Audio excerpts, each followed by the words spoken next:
అన్ని రకాల వస్త్రాలపై up to 66% of.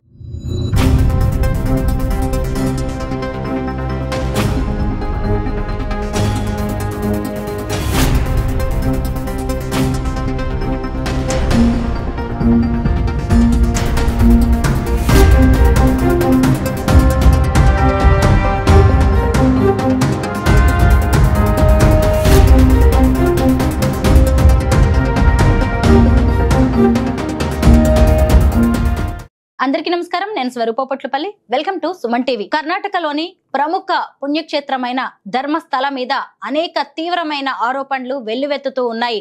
అసలు ధర్మస్థలలో తాంత్రిక పూజలు జరుగుతూ ఉంటాయా? అలాగే ధర్మస్థలకు దశ మహావిద్యలకు సంబంధం ఏంటి? అక్కడ ఆడపిల్లలను పూజలు చేసి బలిస్తూ ఉన్నారా? ఇప్పుడు సిట్ జరుపుతున్న తవ్వకాల్లో బయటపడుతున్న అవశేషాలు ఎవరివి? తమ తప్పు లేకపోతే గాగ్ ఆర్డర్ తీసుకురావాల్సిన అవసరం ఏంటి? ప్రస్తుతం నాతో పాటు ఉన్నారు అనలిస్ట్ అనిల్ ఏకేవి గారు. ఆయన గతంలో ధర్మస్థలలో పర్యటించారు, అక్కడి పరిస్థితులను కళ్ళారా చూశారు. అక్కడ ఏం జరుగుతుంది, ఎలాంటి పూజలు చేస్తారు అనేది ఆయనకు బాగా తెలుసు. అనిల్ గారితో మాట్లాడి ఈ రోజు ధర్మస్థల గురించి ఎవరికీ తెలియని ఎన్నో విషయాలను తెలుసుకుందాం. నమస్తే అనిల్ గారు. మీరు చూస్తూ ఉన్నారు కదా, ధర్మస్థల మీద గత కొద్ది రోజులుగా ఎన్ని రకాలైన ఆరోపణలు వస్తున్నాయో, ప్రస్తుతం తవ్వకాలు కూడా జరుగుతున్నాయి. దీని మీద మీ అభిప్రాయం, రివ్యూ ఏంటి? మన దేశంలో మోస్ట్ హ్యాపెనింగ్ ఇష్యూ ఈవెంట్ ఏదంటే ధర్మస్థలే. కాకపోతే దానికి గాగ్ ఆర్డర్లు ఉన్నాయి కాబట్టి చర్చించే వెసులుబాటు మనకు కానీ మిగతా మెయిన్ స్ట్రీమ్ మీడియా కానీ లేదు. మనం పూర్తి స్థాయిలో దాన్ని చర్చించడానికి, పెద్దగా వ్యక్తుల పేర్లు తీసుకొని మాట్లాడడానికి అవకాశం లేనంత కట్టుదిట్టమైన గాగ్ ఆర్డర్ తెచ్చుకున్నారు అందరూ. సో ధర్మస్థలి వ్యక్తుల గురించి కానీ అక్కడ ఉన్న వ్యవస్థల గురించి కానీ కాసేపు మాట్లాడడం మానేసేయాలి మనం కూడా, ఎందుకంటే అది చట్టవిరుద్ధం అవుతుంది. కానీ మనం ఇక్కడ ఆలోచించాల్సింది ఏంటంటే, ఒక పుణ్యక్షేత్రము, పవిత్రమైన స్థలము, ఎంతోమంది మనోభావాలకు సంబంధించిన ఒక ప్రాంతంలో గత కొద్ది కాలంగా ఎంతో కాంట్రవర్సీ జరుగుతుంది. ఈ రోజు కొత్తగా జరగట్లేదు ఇది. 10 ఏళ్ల క్రితం ఒక అమ్మాయి అదృష్టం కావడము, దాని తర్వాత ఇంకో అమ్మాయి అదృష్టం కావడం, దాని తర్వాత కొన్ని శవాలు దొరకడము, దాని మీద కాంట్రవర్సీ అనేది ఈ రోజు కొత్తగా ఏమీ లేదు. ఇది ఎప్పటి నుంచో దీన్ని తొక్కబడిన సమస్య ఇది. ఇప్పుడు సడన్గా ఏంటంటే అందులో పనిచేసే ఒక వ్యక్తి బయటికి వచ్చి నాకు నిజాలు తెలుసు, నాకు మనస్సాక్షి అంగీకరించట్లేదు, I want to speak out the truth అని అన్నారు. దానికి మళ్ళీ ఒక గాగ్ ఆర్డర్ విసురుకున్నారు. Then it is what you call now ప్రజల నోట్లోకి వెళ్ళిపోయింది, సోషల్ మీడియాలోకి వెళ్ళిపోయింది, ప్రభుత్వాల మీద ఒత్తిడి వస్తుంది. కానీ ఇలా సిట్ వేసినంత మాత్రాన, లేకపోతే నలుగురు వెళ్ళి పోలీస్ ఎంక్వైరీ చేసినంత మాత్రాన దీని గురించి పూర్తి స్థాయి విచారణ జరగదు. మనకు తెలిసింది ధర్మస్థల పోలీస్ స్టేషన్ లేదు. ఇప్పుడు మన తెలుగు రాష్ట్రాల్లో చిన్న గ్రామాల్లో చూసినా సరే మీకు పోలీస్ స్టేషన్లు ఉంటాయి. ఎస్పెషల్లీ యాదాద్రి లాంటి చిన్న దేవస్థానాలు ఇప్పుడు పెద్దగా కావచ్చు, బట్ ఒకప్పుడు చిన్న దేవస్థానం అయినా సరే అక్కడ పోలీస్ స్టేషన్ ఉండేది. మన పేరున్న దేవస్థానాలలో కంపారిటివ్లీ ధర్మస్థలతో కంపేర్ చేస్తే చిన్నవి అయినా సరే అక్కడ మీకు కావాల్సినంత శాంతి భద్రతలో పోలీస్ స్టేషన్స్ ఉన్నాయి. బట్ ధర్మస్థలలో పోలీస్ స్టేషన్ లేదు. అక్కడ ఏం జరుగుతున్నాయి, అక్కడ జరిగిన అకృత్యాలు ఏంటి, అక్కడ జరిగిన అత్యాచారాలు ఏంటి అనే విషయం సమాజానికి తెలియదు. కాకపోతే ఏంటంటే ఒక వ్యక్తి వచ్చి విజిల్ బ్లో చేశారు. ఎవరైతే వ్యక్తి వచ్చి బయటకు మాట్లాడారో అతన్ని మనం విజిల్ బ్లోయర్ అనాలి. అతను విజిల్ బ్లో చేసిన తర్వాత ప్రజా సంఘాలు కానివ్వండి, మీడియా కానివ్వండి, మెయిన్ స్ట్రీమ్ జర్నలిస్టులు కానివ్వండి, మీలాంటి వాళ్ళు, అలాంటి వాళ్ళు అందరూ కూడా మాట్లాడడం మొదలుపెట్టారు. దీని గురించి విచారణ మటుకు ఒక సిట్ ద్వారా మొదలైంది. ఇందులో ఉన్న పెద్దవాళ్ళు ఏంటి, అసలు ఏం జరిగింది అనే విషయం మీద మనము సమగ్రంగా ఆలోచిస్తే దేర్ ఆర్ 2 థింగ్స్ ఇందులో. ఒకటి, వీళ్ళని శాంతి అంటే సైకోపాథెటిక్గా ఈ అమ్మాయిని తీసుకెళ్ళి హత్యలు చేసి పాతి పెట్టేశారు అనేది ఒక విషయము. రెండోది, ఆ స్థలాన్ని ఎందుకు ఎంచుకున్నారు? There are 2 things. మీకు మల్నాడు ప్రాంతంలో, ఎస్పెషల్లీ కోస్టల్ కర్ణాటకలో, అటు పైనుండి బంట్వాల్, హొన్నావర్ అటు నుంచి తీసుకుంటే, ఉడిపి నుంచి పైన తీసుకుంటే కింద మీకు కేరళ వరకు కూడా ఈ స్ట్రెచ్ అవుతుంది. 500 కిలోమీటర్ స్ట్రెచ్లో మీకు ధర్మస్థలి ఒక సెంటర్లో, ఎపిక్ సెంటర్లా కనపడుతుంది. ఇవన్నీ ధర్మస్థలి చుట్టూ జరిగాయి. బట్ ఒక ధర్మస్థలనే కాదు, గతంలో మనకు హొన్నావర్లో కానివ్వండి, అటు కేరళ ప్రాంతంలో కానివ్వండి, లేకపోతే కొన్ని బంట్ వాళ్ళు ఇటువంటి కానివ్వండి, ఇలాంటి సంఘటనలు జరిగినట్టు మనకు ఆధారాలు ఉన్నాయి. ఇలాంటి మెయిన్ ఈ ధర్మస్థలిని ఎపిక్ సెంటర్ కావడం కారణం ఏంటంటే పక్కన నేత్రావతి నది ఉంది. ఎంతమందిని అక్కడ హత్యలు చేసి ఆ నదిలో పారేశారో తెలియదు. ఎంతమందిని చంపేసి ఆ అమ్మాయిల పట్ల అత్యాచారాలు చేసి ఆ చుట్టుపక్కల ప్రాంతాల్లో పాతి పెట్టారో తెలియదు. అది విశాలమైన ప్రాంతం. అది ఒక 5-10 కిలోమీటర్లు లేదు. అది మీకు దాదాపుగా ఒక 20-30 కిలోమీటర్ల పరిధిలో ఉన్న చిన్న ఒక అడవి. అక్కడ ఎక్కడెక్కడ చంపి పాతి పెట్టారో మనకు తెలియదు. సో దీన్ని సుప్రీంకోర్టు ఖచ్చితంగా ఒక సుమోటో కేసు కింద తీసుకొని భారీ స్థాయిలో సిబిఐ ఎంక్వైరీ పెడితే గానీ మనకు నిజాలు బయటికి రావు. అనిల్ గారు, మీరు గతంలో ధర్మస్థల వెళ్లారు, అక్కడి పరిస్థితులను కళ్ళారా చూశారు. అక్కడ ఏదో ఒకటి దీని గురించి చర్చ అయితే నడుస్తూ ఉంటుంది కదా, అక్కడ ఏం చెప్పుకుంటూ ఉంటారు స్థానికులు? జనరల్ గా నేను 10 ఏళ్ల క్రితం 12 ఏళ్ల క్రితం చాలా డెప్త్ గా ఆ ఏరియాలో ప్రయాణం చేశాను. ఇన్ఫాక్ట్ అక్కడ నుంచి మీకు డీప్ ప్రాంతాల్లో కూడా వెళ్ళాను. కేరళ లాంటి ప్రాంతాల్లోకి ఉద్యోగరీత్యా ప్రయాణాలు చేసినప్పుడు చాలా ప్రాంతాల్లో వెళ్ళాను. Dharmasthala itself is a very mysterious place. అక్కడ చాలా మంది మాట్లాడేందంటే, మీకు చాలా మంది కేరళ నుంచి వచ్చిన వామాచార వీళ్ళు ఎవరైతే ఉంటారో, నంబుద్రులు ఉంటారో, వాళ్ళు మీకు వామాచారం తాలూకు అతి తీవ్రమైన తాంత్రిక హోమాలు చేస్తారు. అంటే మనం దీన్ని 2 రకాలుగా ఆలోచిద్దాం. ఇందాక అనుకున్నట్టు, ఒకటి అత్యాచారాలు, అంటే జనరల్గా పాలక మండలికి సంబంధించిన వాళ్ళు, లేకపోతే అక్కడికి వచ్చిన టూరిస్టులకు వచ్చిన అమ్మాయిల్ని ఎత్తుకుపోయి, లేకపోతే ఆ చుట్టుపక్కల వాళ్ళు, ఆ ప్రాంతంలో ఉండే వాళ్ళు అమ్మాయిల్ని మానభంగాలు చేసి, హత్యలు చేసి పాతి పెట్టారు అనేది ఒకటి. ఇది ప్యూర్ సైకోపాథెటిక్ చర్య, అంటే ఇది శాంతి భద్రతలకు సంబంధించిన చర్య. రెండోది, పెద్దవాళ్ళు ఇన్వాల్వ్ అయ్యారు ఇందులో, రకరకాల పూజలు హోమాలు చేయించుకున్నారు, రకరకాల క్రతువులు చేయించుకున్నారు, రకరకాల యక్షిణి హోమాలు చేయించుకున్నారు అనేది రెండో పర్స్పెక్టివ్. ఒకవేళ ఇది ఒక సైకిక్ పాతిక్ చర్య అయి ఉంటే అది ఈ మధ్య కాలంలో మొదలై ఉంటుంది. 15-20 సంవత్సరాల నుంచి పెద్దవాళ్ళు, లోకల్గా ఉండే పెద్దవాళ్ళు చేసేసి అమ్మాయిల్ని పాతి పెట్టుంటారు అని మనం అనుకుందాం. రెండో పర్స్పెక్టివ్ దృష్టిలో పెట్టుకుంటే ఈ రోజు మొదలు కాలేదు, ఇప్పుడు 100 సంవత్సరాల క్రితమే మొదలై ఉంటుంది. అంటే ఈ హోమాలు, యజ్ఞాలు, తాంత్రిక పూజలు, శవ పూజలు, శవాల మీద కూర్చొని పూజలు చేయడము, తర్వాత అమ్మాయిలతో సంభోగించడము, అమ్మాయిల్ని పాతి పెట్టడం, ఇలాంటివన్నీ కూడా తాంత్రిక చర్యల్లో ఉన్నాయి. మీ యక్షిణి తీసుకుంటే, మీ స్పెషల్లీ కేరళ చాలా దగ్గర ప్రాంతం, ఇది వాయనాడికి వెళ్ళి చాలా దగ్గర ప్రాంతం ధర్మస్థలి. ఈ కేరళ లాంటి ప్రాంతంలో ఇలాంటివి చాలా జరిగాయి. సాధారణంగా మనం ఈ తాంత్రిక విద్యలకు సంబంధించి కామాఖ్య అని అనుకుంటాం కదా, ధర్మస్థల గురించి ఇలాంటివి పెద్దగా వినికిడిలో లేవు. కామాఖ్యలో మళ్ళీ అదే అనుకుందాం, సదాచారం, వామాచారం 2 రకాల వేరు ఉంటాయి. స్పిరిచువాలిటీ 2 ఉంటాయి. ఒకటి ఎక్స్ట్రీమ్ స్పిరిచువాలిటీ ఉంటుంది, ఒకటేమో మీకు తపస్సు టువర్డ్స్ రెనెసెన్స్ వైపు వెళ్ళే స్పిరిచువాలిటీ ఉంటుంది. ఈ ఎక్స్ట్రీమ్ స్పిరిచువాలిటీలు ఏంటంటే, మీకు ఈ పూర్తి స్థాయి కొంచెము ఉద్రేకపూర్వకమైన సంబంధించినవి, అంటే ఎస్పెషల్లీ యక్షిణి పూజలు ఏవైతే ఉంటాయో, దశమా విద్యలో మీకు మొత్తం 10 మంది అమ్మవార్లలో కొంతమంది ఎక్స్ట్రీమ్ లెవెల్స్లో ఉంటారు. ఫర్ ఎగ్జాంపుల్ చినమస్తా అని ఉంటారు, ఆ దేవత ఉంటుంది, ఎక్స్ట్రీమ్ అనమాట, బగలముఖి శాంతియుతంగా ఉంటుంది. అట్లా తారాదేవి శాంతియుతంగా ఉంటుంది. అట్లా మీకు రకరకాల పద్ధతులు ఏర్పరుస్తారు. ఇక్కడ ఏ దేవత ఆరాధన జరిగింది అని అనుకున్నప్పుడు, యక్షిణికి సంబంధించిన 60 రకాలుగా ఉన్నారు యక్షిణిలో. అందులో ఏ యక్షిణిని వీళ్ళు దృష్టిలో పెట్టుకొని చేశారో మనకు తెలియదు, ఒకటి. రెండోది, మీకు అక్కడ చేసే వాళ్ళు ఎవరైతే ఉంటారో, ఈ తాంత్రిక పూజలందరూ రకరకాల యక్షిణి పూజలు చేస్తారు. కర్ణపిశాచి కూడా వన్ ఆఫ్ ది యక్షిణి. కుబేర హోమం కూడా, కుబేరుడు కూడా యక్షుడి కిందే వస్తాడు. కుబేర హోమాలు, లక్ష్మీ కుబేర హోమం చేస్తారు, ఉట్టి కుబేరుని చేస్తారు. అది సదాచరణలో వస్తుంది, మామూలు పూజలు చేసుకోవడం. బట్ తాంత్రిక పద్ధతిలో కూడా చేసే వాళ్ళు ఉంటారు. మనకు కూడా తెలుసు, గతంలో తెలుగు రాష్ట్రాల్లో చాలా మంది ఇలాంటి పూజలు చేసినట్టు బయటపడ్డాయి. గ్రామాల్లో మనం బాణబతి, చేతబడి, మనం ఇలాంటివి వింటాం కదా. ఇందులో మీకు హత్యలు లేకపోతే ఇలాంటివి ఏమి కనపడవు. బస్తర్ ఉంది ఫర్ ఎగ్జాంపుల్, బస్తర్లో ఇలాంటి బాణమతి, చేతబడి చేశారు, లేకపోతే ఒకరి మీద ప్రయోగాలు చేశారని మనం వింటాము. అక్కడ ఇలాంటి హత్యలు అలాంటివి ఏం చేయవు, అంటే ఇంకొకరిని చంపడానికి ఉపయోగిస్తారు. ఇక్కడ అది కాదు, డైరెక్ట్గా మీకు ఈ అడవుల్లో, కేరళ అడవుల్లో, లేకపోతే ధర్మస్థలి చుట్టుపక్కల ఉన్న హోన్నావర్ అడవుల్లో ఏం జరుగుతాయంటే, అంటే నేను విన్నే చెప్తున్నాను వ్యక్తిగతంగా, ఇక్కడ అమ్మాయిలతో, ఎస్పెషల్లీ అమ్మాయిల్ని టార్గెట్ చేసి, కన్యకాస్త్రీలను టార్గెట్ చేసి వాళ్ళతో వీళ్ళు పూజలు ఇలాంటివి చేసి, I don't know how to say that, అంటే సంభోగ సంబంధించింది సెక్సువల్ అసాల్ట్ ఉంటుంది వాళ్ళ మీద. అమ్మాయిల మీద కూర్చొని హోమాలు చేసి తర్వాత చంపేసి ఎక్కడో పాతి పెట్టేసి ఆ కార్యక్రమం ఫినిష్ చేస్తారు. మనకు తెలుగు సినిమాలో 1-2 మూవీస్లో చూసాం ఇలాంటివి, మనం ఈవెన్ తమిళ మూవీస్లో కూడా చూసాం. ఇది ఊరికేనే రాలేదు, ఇలాంటివి ఉన్నాయి కాబట్టి వచ్చాయి. సో అలాంటివి జరుగుండొచ్చు. And most of the time this girls been dumped into the water. Netravati నదిలో పారేయడం, లేకుంటే చుట్టుపక్కల పాతి పెట్టడం, ఇలాంటివి జరుగుంటాయి. నేత్రావతి నది itself is very mysterious. మనం కాఫీ డే అధినేతను చూసుకుంటే, అతను కూడా నేత్రావతి నది మీద అక్కడికి వెళ్ళి చూసి అందులో దూకి ఆత్మహత్య చేసుకున్నారు. That was a mysterious suspicious death. మనం ఇంతవరకు తేలలేదు ఆయన సూసైడ్ చేసుకున్నారా, లేకపోతే నది ఏమైనా పారానార్మల్గా అతన్ని అట్రాక్ట్ చేసిందా, లేకపోతే ఏదైనా అదృశ్య శక్తి అని తోసిందా మనకు తెలియదు. We don't know. ఇప్పుడు ఇలా మాట్లాడుతున్నాను చెప్పి హాస్యాస్పదం కూడా ఉండొచ్చు, ఏంటి సూపర్ న్యాచురల్ మాటలు మాట్లాడుతున్నాను. వి డోంట్ నో, మనకు తెలియదు ప్రతి సూపర్ న్యాచురలే.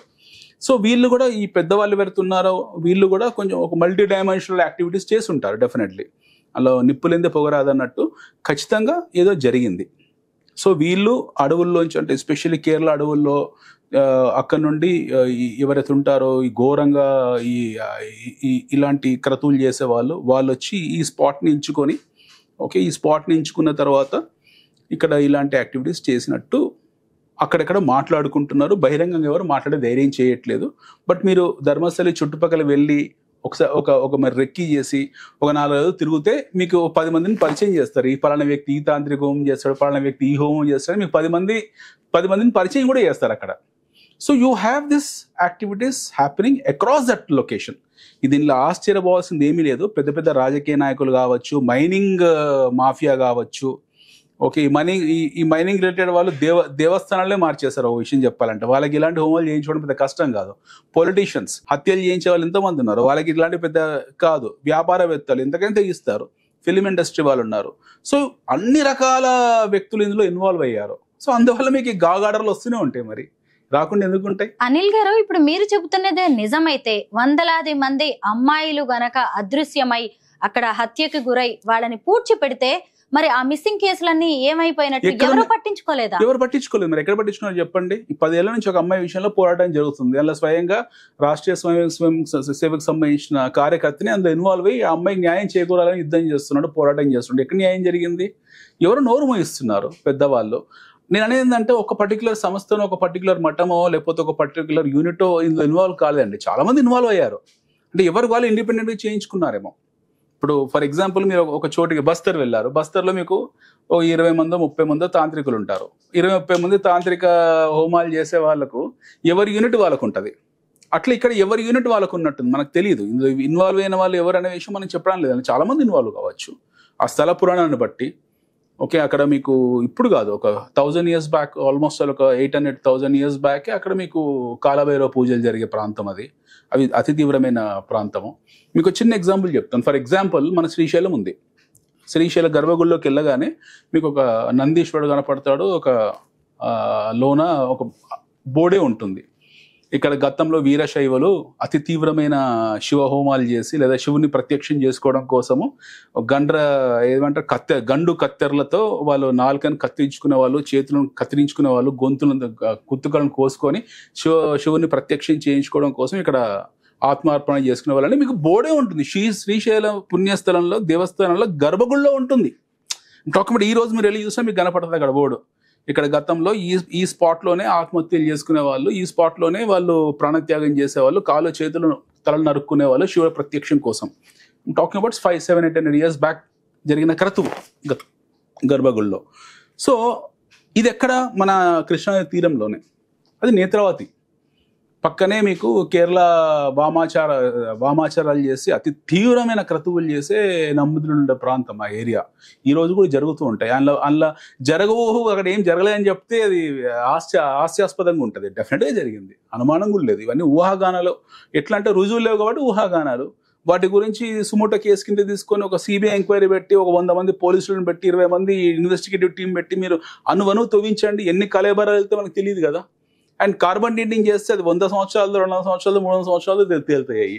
సో మనకు ఇప్పుడు జరుగుతున్న ఇష్యూ ఏంటంటే లాస్ట్ 20 years నుంచి జరుగుతున్న సమస్యల గురించి మనం మాట్లాడుతున్నాం. But if you go and start digging the sand and mud there, మీకు ఎన్నో వెళ్తాయి, ఎన్నో స్కెల్టన్స్ వెళ్తాయి. There could be umpteen skeletons in the cupboards of that bay. ఎన్నో ఉండుంటాయి అక్కడ. we actually don't know. దీన్ని సీరియస్ గా తీసుకోవాలి. అంటే ఒక వ్యక్తి వచ్చి చెప్పే వరకు ఇంతవరకు ఏ కేసు కూడా బయటపడలేదా? మరి ఎందుకు ఈ రోజు ఏం కొత్త యుద్ధం చేయట్లేదు అక్కడ? ఈ పోరాటం, ఈ ఉద్యమం ఈ రోజు ఏం కొత్తగా జరగట్లేదు. ఇప్పుడు కాలంలో ఎందుకు అతను బయటకు వచ్చిందనంటే మీలాంటి మనలాంటి చాలా మంది మాట్లాడారు, మెయిన్ స్ట్రీమ్ మీడియా ఫోకస్ పెట్టింది, అందువల్ల బయటకు వచ్చింది. ఈ రోజు ఏం కొత్తగా జరగట్లేదు. 10 ఏళ్ళు 12 సంవత్సరాల నుంచి జరుగుతున్నాయి అక్కడ. ఈ గాగార్డర్ ఈ రోజు ఏం కొత్తగా రాలేదు. ఆ మఠం తాలూకు వాళ్ళు ఆర్డర్ కొత్తగా తెచ్చుకోలేదు. అదొక జైనుల కుటుంబం 10 తరాలు 11 తరాలుగా వాళ్ళ ఆధీనంలో ఉన్న మఠం. అది వాళ్ళకి సంబంధం ఉందో మనకు తెలియదు. We don't know. మనం తెలియకుండా మనం మాట్లాడకూడదు. బట్ అక్కడ ఎవరున్నారో మనకు తెలియదు కదా. సమగ్రంగా దాన్ని విశ్లేషించాల్సిన అవసరం ఉంది. సమగ్రంగా దాని మీద చట్టపరమైన చర్యలు తీసుకోవాల్సిన ఉంది. పోలీసు ఒక సెట్ వేస్తే కుదరదు. మీకు కంప్లీట్ ఒక ఎంక్వైరీ టీం వేయాల్సి ఉంటుంది. మీకు ఒక రా సిబిఐ ఇంకా ఏజెన్సీస్ లాంటి దిగాల్సి ఉంటుంది. పూర్తిగా తవ్వాలి. దీన్ని సుమోటాగా తీసుకోవాలి. హైకోర్టు డైరెక్ట్ సుప్రీంకోర్టు తీసుకోవాలి సుమోటాగా. దీన్ని తీసుకొని దీని గురించి పూర్తి స్థాయిలో మీరు ఎంక్వైరీ చేస్తే మీకు ఒక్క విషయం, ఇప్పుడు నేను చెప్పిన 1 డైనమిక్ కాదు, మీకు 10 డైనమిక్స్ బయటకు వెళ్తాయి అందులో. ఇందులో నేను I'm talking about one perspective. ఏంది, అక్కడ నుంచి వీళ్ళు వచ్చారు, ఇక్కడ క్రతువులు చేయించుకున్నారు, దశమా విద్యలు లేకపోతే మన వామాచారాల గురించి మాట్లాడాము. ఇంకేమన్నా మనకు తెలియదు కదా. We don't know what exactly is ఇందులో ఇన్వాల్వ్ అయిన మాఫియా ఎవరు, వాళ్ళు ఎన్ని తరాలుగా ఇన్వాల్వ్ అయ్యారు, అసలు ఎవరు ఇది చేస్తున్న వాళ్ళంతా ఎవరు, మిస్ అయిన ఆడపిల్లలు ఎవరు, వాళ్ళ కేసులు ఎందుకు తీసుకోలేదు, కేసులు ఫైల్ చేయడానికి ఆడపిల్లల తల్లిదండ్రులు వెళ్తే వాళ్ళని కొట్టి బయటికి ఇసిరేశారు, అసలు వీళ్ళు ఎందుకు అలా చేశారు, ఇది కదా జరగాల్సిన ఎంక్వైరీ. అప్పుడు మీకు కావాల్సిన కంప్లీట్ డీటెయిల్స్ బయటకు వస్తాయి. బట్ అదర్వైజ్ మీరు మాట్లాడినా, నేను మాట్లాడినా, ఏ ఛానల్ మాట్లాడినా, ఏ మీడియా మాట్లాడినా వాళ్ళకున్న విజ్ఞాన పరిధి చాలా పరిమితమైంది, వాళ్ళకున్న ఇన్ఫర్మేషన్ చాలా పరిమితమైంది. మనకు పరిమితమైన ఇన్ఫర్మేషన్తో మనం అనాలిసిస్ మాట్లాడుకుంటున్నాం. అంతే తప్పిస్తే మనం పూర్తి స్థాయి సమాచారం మన దగ్గర లేదు. పూర్తి స్థాయి సమాచారం ఎవరు ఇస్తారు? ఏజెన్సీలు ఇస్తారు. ఏజెన్సీలు ఇన్వాల్వ్ కాలేదు. లోకల్ ఏజెన్సీలు ఇన్వాల్వ్ అయితే గాగ్ ఆర్డర్ తెచ్చిపెట్టి కూర్చున్నారు. సో మనం ఊహాగానాలు మాత్రమే మాట్లాడాలి. నా ఊహాగానాల పర్స్పెక్టివ్ ఇది చెప్పాను మీకు. ఇలా ఇలా ఇలా జరిగింది. ఆయన గతంలో ఇలా 3 డైనమిక్స్ అక్కడ ఖచ్చితంగా ఇలాంటి యాక్టివిటీస్ జరిగి ఉంటాయి. అక్కడ ఆత్మహత్య జరిగాయి. కేఫ్ కాఫీ డే అయినా ఆత్మహత్య చేసుకున్నాడు. అతను ఏదో పారానార్మల్ శక్తి లాంటిది ఏదో వెంటాడి ఉంటుంది. అది జనరల్ పబ్లిక్ మాట్లాడుకునే విషయము. ఆయన he jumped into that and suicided. Netravati నది itself is very mysterious. మీరు రాత్రులు చూస్తే ఖచ్చితంగా భయం వేస్తుంది. ఎట్ ది సేమ్ టైం అక్కడ ఉన్న ప్రాంత విశిష్టత కూడా అలాగే ఏడుస్తుంది. మీకు ఆ ఏరియా కూడా కొంచెం భయంకరంగానే కనపడుతుంది. ఎంతమంది ఆడపిల్లలు చనిపోయారు, ఎంతమంది సూసైడ్ చేసుకున్నారు, ఎంతమందిని మర్డర్ చేసి అక్కడ పాతి పెట్టారో మనకు తెలియదు. ఎంతమంది అత్యాచారాలకు గురయ్యారో మనకు తెలియదు. ఇక్కడ వందలు వేలు కాదు, వేలు, ఇంకెంత సంఖ్య ఎంత పెద్ద ఉందో మనకు తెలియదు. You have to dig it. ఎంత ఇన్నండేట్ అయిందో కూడా తెలియదు. అక్కడ వాటర్లో ఎన్ని బాడీస్ కొట్టుకుపోయా కూడా మనకు తెలియదు. సో ఓవరాల్ ఏంటంటే ఈ ఒక పర్స్పెక్టివ్, ఎస్, చనిపోయబడ్డ వాళ్ళు, అత్యాచారానికి గురైన వాళ్ళకు న్యాయం జరగదు, అలా అనుమానం కూడా లేదు. వాళ్ళు ఎవరో కూడా మనకు తెలియదు. వాళ్ళ తల్లిదండ్రులు కూడా బతుకున్నారో కూడా మనకు తెలియదు. సో వాళ్ళకి న్యాయం జరగదు, పక్కన పెడదాం. రెండోది, చేసిన వాళ్ళు ఎవరు? చేసిన వాళ్ళు ఒకరిద్దరు కాదు, తరతరాలుగా చేసుకుంటూ వస్తున్నారేమో వాళ్ళు. వర్డ్ ఆఫ్ మౌత్ ఉంటుంది కదా, రేపు నువ్వు ఇక్కడ వెళ్ళి పలానా పూజ చేయించుకో, పలానా క్రతువు చేయించుకో, పలానా స్వామి దగ్గరికి వెళ్ళు అని చెప్తుంటే పలానా వాళ్ళు ఎవరో పలానా వాళ్ళు ఇన్వాల్వ్ అవుతారు, పలానా వాళ్ళు చేయించుకుంటారు. వాళ్ళకి కావాల్సిన ఒక ఇన్నోసెంట్ ప్రాణాన్ని తీసుకొచ్చి లేపుకొస్తారు.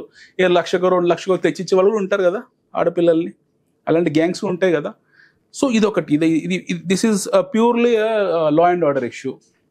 మూడోది, అసలు ఈ స్థలాన్ని ప్రొటెక్టివ్ జోన్గా మార్చాల్సిన అవసరం ఎంతైనా ఉంది. లేకపోతే ఏమవుతుందంటే ఈరోజు చల్లబడుతుంది, రేపు పొద్దున మళ్ళీ ఒక యూఫోరిక్గా, ఒక హైప్గా, బాగా డబ్బున్న కుబేరునికి ఏదైనా కష్టం వచ్చి నాకు ఏదైనా కావాలనుకుంటే మళ్ళీ వాడు అక్కడికి వెళ్తాడు.